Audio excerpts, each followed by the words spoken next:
चलिए आज का कहानी सुनते हैं जादुई चक्की का। एक गांव में दो भाई रहते थे। बड़ा भाई बेहद अमीर था और छोटा उतना ही गरीब। दिवाली के दिन पूरा गांव खुश था, लेकिन छोटा भाई दुखी था क्योंकि उसके परिवार के पास तो खाने को भी कुछ नहीं था। वो मदद मांगने अपने भाई के पास गया, पर भाई ने धुतकार दिया। वो दुखी मन से वापस आने लगा तो रास्ते में एक बुढ़ा व्यक्ति मिला। उसने कहा कि इतने दुखी क्यों हो, आज तो दिवाली है, खुशियों का त्योहार।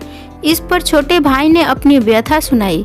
बुढ़े व्यक्ति ने कहा कि तुम मेरा ये लकड़ियाँ का ढेर अगर मेरे घर तक पहुँचा दो तो मैं तुम्हारी मदद कर सकता हूँ और तुम्हें अमीर बना सकता हूँ।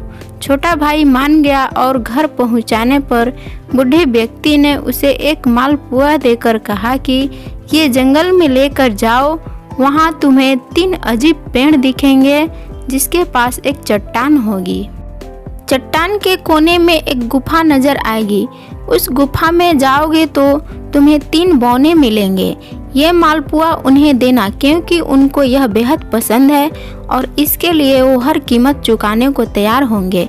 पर तुम उनसे धन मत मांगना, तुम कहना कि मुझे पत्थर की चक्की दे दो। छोटे भाई ने वैसा ही किया जैसे बूढ़े व्यक्ति ने कहा।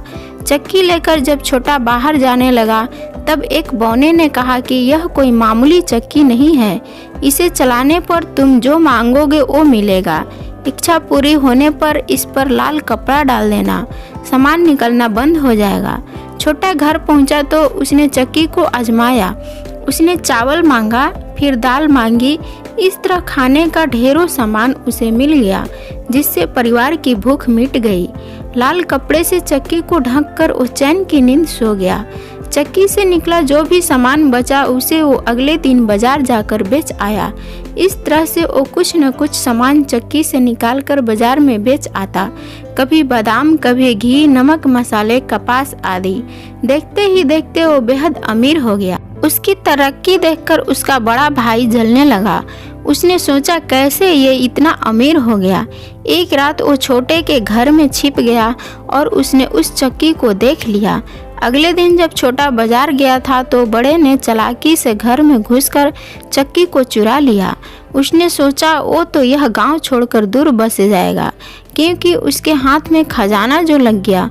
वो जल्दबाजी में सब कुछ छोड़कर परिवार सहित भागने लगा। समंदर पर जाकर एक नाव में सवार हुआ तो पत्नी ने पूछा कि यह सब क्या है। पत्नी को दिखाने के लिए उसने चक्की को कहा कि चक्की नमक निकाल। नमक निकलता गया। चूंकि बड़े भाई को चक्की को बंद करना नहीं आता था तो नमक के बोझ से नाव सहित पूरा परिवार ही डूब गया। कहते हैं कि वो चक्की अब भी चल रही है, इसलिए समंदर का पानी खरा है। इस कहानी से मिलने वाली सीख, लालच और ईर्ष्या बुरी बला है। Thanks for watching.